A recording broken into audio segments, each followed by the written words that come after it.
सभी साथियों को मेरा नमस्कार।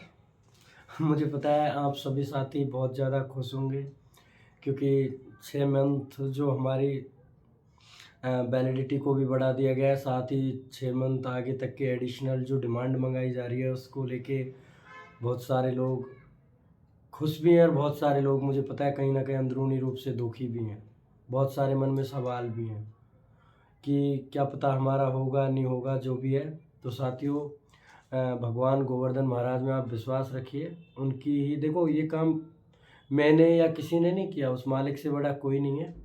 ये जो कुछ भी किया है श्री गिरिराज जी महाराज, गोवर्धन जी महाराज है। उन्होंने मुझे इससे लड़ने की आप लोगों के लिए शक्ति दी और मैं आप लोगों के लिए देखो बहुत प्रयास किया।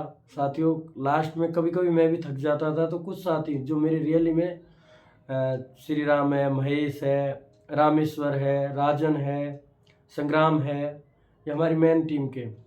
और बीच में और भी साथी थे, कुछ का मैं नाम लेना नहीं चाहूँगा क्योंकि उनको शायद मेरे मुँह से उनका नाम लूँ अच्छा ना लगे। पर उन सभी साथी वो भी जानते हैं कि कहीं न कहीं उन्होंने मुझे रुकने नहीं दिया।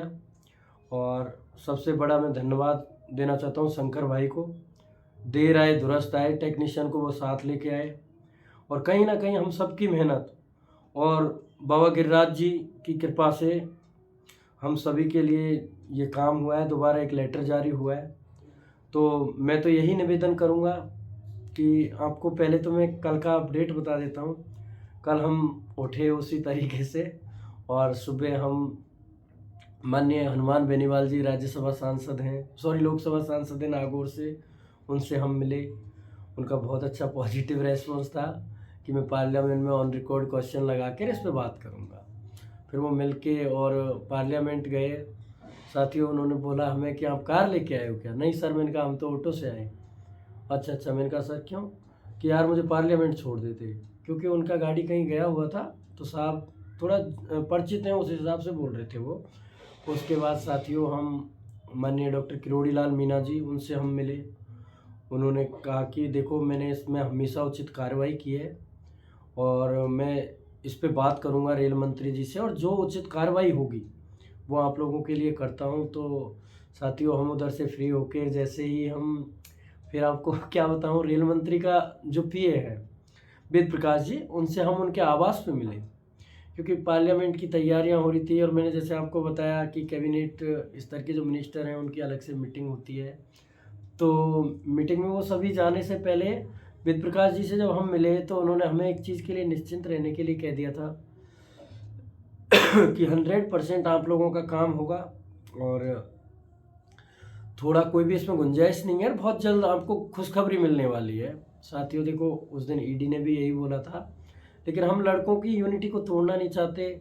और आपको भी पता है कि जिस तरीके से काम चल रहा है और हमारे भी शंकाएं चल रही थी तरह तरह की, तो कहीं ना कहीं उनका निस्तारण बहुत से बोर्ड वाइज काम कर रहे थे, वो कई तरीके की अफवाह भी फैलाए कि हम हमारे बोर्ड की ये जाके डिमांड बढ़वाया है, कभी यूनियन के पास भाग रहे हैं, कभी कहीं भाग रहे हैं। देखो साथियों मेरा कभी किसी के भागने से कोई वो नहीं था, लेकिन मैं चाहता था स्टार्टिंग पॉइंट से कि हम सभी एक साथ मिलकर काम करें, सभी को इसको पॉजिटिव लाभ मिले, क्योंकि नौकरी कहीं ना कहीं सभी को चाहिए, चाहे वो किसी भी कैटेगरी का छात्र हो, किसी भी बोर्ड का छात्र हो, किसी भी वैकेंसी का स्टूडेंट हो। क्योंकि देखो टेक्नीशियन वाला भी गरीब है, जूनियर इंजीनियर वाला भी गरीब है, सीएमए पैरामेडिकल सभी गरीब स्टूडेंट हैं। और कहीं ना कहीं अगर गरीब नहीं भी है तो अपने खुद के बहुत सारे सपने होते हैं, बहुत सारी ज़िंदगी की चीज़ें जुड़ी होती हैं इससे। तो साथियों आप लोगों को जो भी हुआ, खैर पिछली जो बातें हैं, किसने क्या किया क्या नहीं किया, किसकी वजह से क्या गलत हो गया, इन सब चीज़ों पर बहस करने का और कोई चीज़ करने का तो इशू है ही नहीं है। तो हम वेद प्रकाश जी से मिलके और मैं बिल्कुल निश्चिंत हो गया था। फिर इमरान प्रतापगढ़ी जी हमारा जो राज्यसभा में क्वेश्चन रीड करते हैं उनसे मिलने जाते, बट हम नहीं गए। और वो कहते हैं कि जब मैं, आपको पता है मैं पिछले 6 महीने से, ये मेरी 6वीं परिक्रमा है गोवर्धन जी महाराज की, और मैं हर मंथ गोवर्धन जी महाराज की परिक्रमा देता हूँ। पैदल 21 किलोमीटर की उनकी परिक्रमा है। और जब मेरे से शंकर से मैंने कहा कि देखो भाई मैं तो जाऊँगा, कि यार मैं जयपुर जा रहा हूँ, मेरी तबीयत ख़राब है, मैं कभी इतना चला नहीं। दूसरे भी लड़के ने ऑब्जेक्शन किया। तो श्री राम भाई तो खैर निकल गए, उनके घर पे कोई लड़ाई झगड़ा हो गया था, तो कोई इश्यू हो गया था फैमिली में, तो वो तो निकल गए थे। पर हम लोग फिर वहाँ से साथ में, मैंने इनको एक चीज़ बोला, आपको जॉइनिंग लेटर चाहिए, मैं जेई का ही तो अप्रोच लगाऊंगा जाके, क्या पता तुम टेक्नीशियन वाले फिर शक करोगे कि जेई का अप्रोच लगाया है गोवर्धन जी महाराज से, हमारा लेटर दिया या नहीं दिया। तो मैंने कहा शंकर लेटर तो मैं ही दे दूंगा सबका मिलके, जेई टेक पैरामेडिकल का, पर तुम देखने के लिए साथ तो खड़े रहना। कि यार मैं नहीं चलूँगा। फिर दूसरे वाले लड़के जो राजवीर भाई है उसको मैंने बोला, तो राजवीर भाई ने कहा यार ज़िंदगी में कुछ मौके मिलते हैं, और मीणा भाई जब इतनी बड़ी बात बोल रहा है कि आपको कॉल लेटर वहीं से मिलेगा, तो वो लोग मेरे साथ आए, हमने गोवर्धन जी महाराज की परिक्रमा दी। आप विश्वास नहीं करोगे, मैं शंकर और राजवीर ने परिक्रमा दी तो हम करीब 2 किलोमीटर ही चले थे। ऐसे वहाँ पे ढोक देना होता है, ढोक दे के गिरिराज जी महाराज के हम परिक्रमा में चले। और जब लेटर आया, लेटर की जब मुझे श्री राम भाई ने भेजा, तो एक बार तो मैंने सोचा ये मजाक कर रहा है, क्योंकि हमें मजाक भी चलता रहता है। लेकिन जब उसने मुझे बोला यार कि हम जीत गए और भाई तूने वो कर दिखाया जो कोई नहीं करके दिखाया, मैंने कहा ये मैंने नहीं किया, ये गोवर्धन जी महाराज ने किया है, और उन्होंने ही मुझे आज उनकी शरण में बुलाया है। तो साथियों मैं सच बता रहा हूँ आप लोगों को, आप विश्वास रखिए, सबका सिलेक्शन हो जाएगा। और मैं यही चाहता हूँ कि सबका सिलेक्शन हो ही जाए, क्योंकि सभी साथी परेशान हैं। आगे आपको क्या करना है क्या नहीं करना है, उसके लिए मैं आप लोगों को बता देता हूँ कि आप लोगों को किसी भी तरीके की डरने की ज़रूरत नहीं है, यूनिटी से रहना है। सभी जूनियर इंजीनियर टेक्नीशियन वाले मेरे सभी साथियों को आगे का प्लानिंग देखिए, आप लोगों को बता देता हूँ, सोमवार बहुत अच्छा वार होता है, और 12 तारीख को आप अपने अपने जोन जहाँ का आउटरीच कैंप हो गया है, वो सभी लड़के, नहीं तो 10 लड़के कम से कम, जहाँ का आउटरीच कैंप हो गया है वहाँ के 10 लड़के, टॉप इम्पोर्टेंट लड़के, एक लेटर हम बनवा रहे हैं, उस लेटर को बहुत जल्दी आपको ग्रुप में डाल दिया जाएगा। Request letter, this is a not protest या कुछ भी, only for request, humble request. आपको जीएम से मिलना है, पीसीपीओ मैम से, मैडम है या सर है, पीसीपीओ जो भी है उनसे, सीपीओ से मिलना है, हाथ जोड़ के निवेदन करना है, हमारा इस कैटेगरी में बीटिंग है, और सर प्लीज़ इस कैटेगरी में आप डिमांड भेजिए, और डिमांड ऐसी जेन्युइन भेजिए जिससे हम सभी का सिलेक्शन हो जाए। तो साथियों, आप सभी साथियों से मेरा निवेदन है कि आप उसी हिसाब से काम को, अभी हम रोकेंगे नहीं। दिल्ली का हमारा जो काम है कंटिन्यू पार्लियामेंट में स्पीच वगैरह उठवाना, उस पर भी हम वर्क करेंगे, क्योंकि पार्लियामेंट में जो हमारे क्वेश्चन है वो इस टाइप से हैं, 2-3 क्वेश्चन कि हमको नियुक्ति कब तक मिलेगी। तो देखो, कहीं ना कहीं इन सब चीज़ों से एक पॉजिटिव प्रेशर रेगुलर बना रहेगा, और अगर हम साइलेंट हो गए, शांत हो गए कि अरे भाई नोटिस आ गया है, लेटर आ गया है, खुशियाँ मनाते हैं ये वो, तो देखो इन सब चीज़ों का कहीं कोई मोल नहीं रह जाता है, क्योंकि लड्डू तो आप 3.5 साल पहले भी बांट चुके हो मेडिकल होने के बाद। तो साथियों, मैं आप सभी से यही कहना चाहूँगा कि आप सभी को पॉजिटिव रहना है, और सभी हम एक दिन 12 तारीख को हम एक 12 तारीख सोमवार को हम एक ट्विटर कैंपेन रखेंगे, और ट्विटर कैंपेन हम अब अधिकारियों के लिए रखेंगे, जिसमें सभी अपने जीएम डीआरएम इसको टैग करके, और हमारा मैटर एक ही लिखना है कि जिस कैटेगरी में डिमांड है, जिस कैटेगरी में स्टैंड बाई कैंडिडेट है, उसी कैटेगरी में डिमांड भेजी जाए। इसके लिए ट्विटर कैंपेन को बहुत जल्दी आपको टैग लाइन वगैरह बना के दे दी जाएगी, और उस पर सीधी सी बात यह है कि आप लोगों को वर्क करना है। और साथियों, मैं दोनों जगह ही विजिट करूंगा। 12 तारीख को हम लोग इलाहाबाद बोर्ड वाले इलाहाबाद बोर्ड को विजिट कर रहे हैं, तो मैं तो यही चाहता हूं कि मेरे जितने भी साथी हैं, चाहे मुंबई बोर्ड के हैं तो वो WR विजिट कर सकते हैं, अजमेर बोर्ड के हैं तो वो उनके दो जोन आते हैं, WR भी आता है और NWR आता है, यहाँ विजिट कर सकते हैं। चंडीगढ़ वाले हैं वो NR विजिट कर सकते हैं, चंडीगढ़ और जम्मू वाले एक साथ मिलके, और हो सके तो वो 13 तारीख को रखें, क्योंकि इलाहाबाद वाले भी लड़के आ जाएंगे, तो हम सभी NR पे काफ़ी लड़के भी हो जाएंगे, और बहुत अच्छे से। देखो, ऐसा नहीं है कि मैं NR नहीं गया हूँ या कभी नहीं, या NR से मेरा कोई दुश्मनी है। NR का वो हमारे इलाहाबाद बोर्ड में NCR और NR का 60-40 का रेशो होता है, 2 डिवीज़न और 4 PSU आते हैं उसके अंडर में, तो हम सभी साथ मिल के चलें तो बहुत बेटर है। बाकी आप लोगों को जैसे करना है वैसे कीजिए, नो इश्यू। और इसके अलावा भी बहुत सारे बोर्ड हैं, एक एक बोर्ड को पर्टिकुलर में गिना नहीं सकता, जहाँ पे आउटरीच कैंप नहीं लगाया मैं, सीधी सी बिलासपुर, गोरखपुर, इलाहाबाद, इनको तो सभी लड़के जाएँ तो बहुत ही अच्छा है।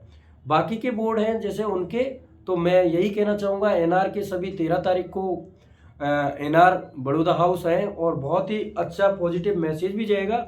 इसमें हम जम्मू बोर्ड के, चंडीगढ़ बोर्ड के और इलाहाबाद बोर्ड के सभी लड़के ये रिक्वेस्ट करेंगे, अगर हम एक बात बताइए, आप 40 चले जाओगे कोई फ़र्क नहीं पड़ेगा, आप 200 जाओगे, 300 जाओगे, एक बहुत अच्छा पॉजिटिव असर भी होगा। और दूसरी बात, जो भी होगी आपको राजनीतिक अप्रोच के थ्रू मैं आपको वास्तविकता बताऊं, देखो आप भी ये अपना फार्मूला अपना सकते हो। आपका कोई भी परिचित एमपी हो या कैबिनेट मिनिस्टर हो, उसका आप जीएम को कॉल करवाइए, पीसीपीओ को कॉल करवाइए। एनआर और एनसीआर मैं खुद माननीय लोकसभा स्पीकर ओम बिड़ला जी के पीए से या ओम बिड़ला जी से फ़ोन करवाऊंगा कि इस पे अच्छे से अमल किया जाए। तो आपको भी उसी तरीके से काम करना है। और साथियों, सभी को मेरी ओर से बहुत बहुत बधाई हो, शुभकामनाएं आप लोगों के लिए। और हमें जब तक हम सभी का एक एक लड़के का सिलेक्शन नहीं हो जाता है, आपस में एक दूसरे से जुड़े रहना है। देखिए, जॉब लगने के बाद कौन कहाँ जाएगा किसी का अता पता नहीं है। और जो ये आपस में एटीट्यूड और घमंड लेके उल्टा सीधा चीज़, ये सब यहीं रह जाना है। और आप ये तो, मैं किसी से कुछ कहूँगा नहीं, जिसको जो करना है लूट मार फांस जो किसी को। और देखिए साथियों, जो लुटेरी गैंग है वो अभी भी दिल्ली में सक्रिय है और लुटेरी गैंग से हमारा कोई लेना देना नहीं है।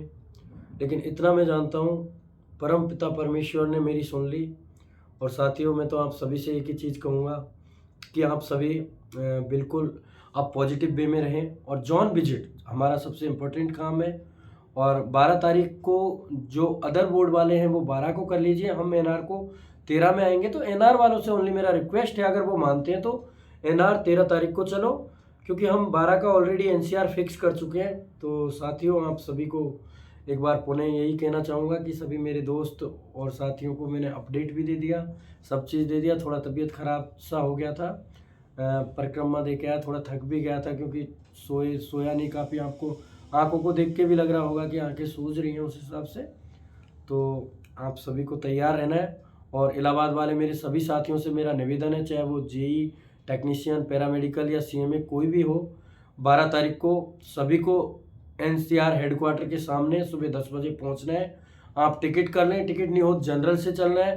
तो आप सभी साथी तैयार रहें, मैं खुद एनसीआर रहूँगा। और हमारे जो लीडर हैं सिंह साहब का भी हम पे बहुत बड़ा साथ और सपोर्ट है उनका। सिंह साहब ने बहुत पहले इस यूनिटी को जोड़ने का काम किया था, लेकिन कुछ निजी स्वार्थी लोगों ने, जिनको ये तक पता नहीं कि हमारा जेई और टेक्नीशियन का सेम मैटर है, जबकि उन्होंने हमेशा एक अफवाह उड़ाई कि जेई और टेक्नीशियन का कोई साथ, इनका पे ग्रेड अलग, हमारा पे। पता है क्यों? क्योंकि वो लुटेरी गैंग है, उसको सिर्फ लूटना था लड़कों को। अदरवाइज हमारा सेम मैटर है, हम कैटेगरीज में डिवाइड है। और हमारा जब भी नोटिस और लेटर आया वो साथ आया है। और आप लेटर पे कोड पढ़ सकते हो, एलपी के लिए अलग कोड यूज होता है, जे के लिए अलग कोड यूज होता है। और साथियों, मैं एहसान फरामोश नहीं हूँ। जिस दिन हम सभी का सिलेक्शन हो जाएगा, मैं जितने भी पॉलिटिशियन हैं जिन्होंने हमारी मदद की है, सभी का आभार व्यक्त करने दिल्ली जाऊँगा। और अभी भी मैं अपने काम से, कॉमन सभी आरआरबी के काम से, मुझे 10-11 दोनों दिन मुझे दिल्ली रहना है। तो आप सभी साथियों को जो भी है आप लोग हेल्प कर सकते हैं मेरे साथ में। मैं अगर शंकर का पॉसिबल नहीं होगा तो मैं अकेला भी कर सकता हूँ वो काम, क्योंकि दोनों जगह मिलके और हमें हमारा क्वेश्चन को जो उठाएंगे उनसे मिलके और बैठ के क्वेश्चन लगवाना है। उसके बाद मैं दिल्ली से निकल जाऊँगा सीधा इलाहाबाद। तो साथियों, वीडियो काफ़ी लंबा हो गया है। धन्यवाद साथियों, जय हिंद, जय भारत।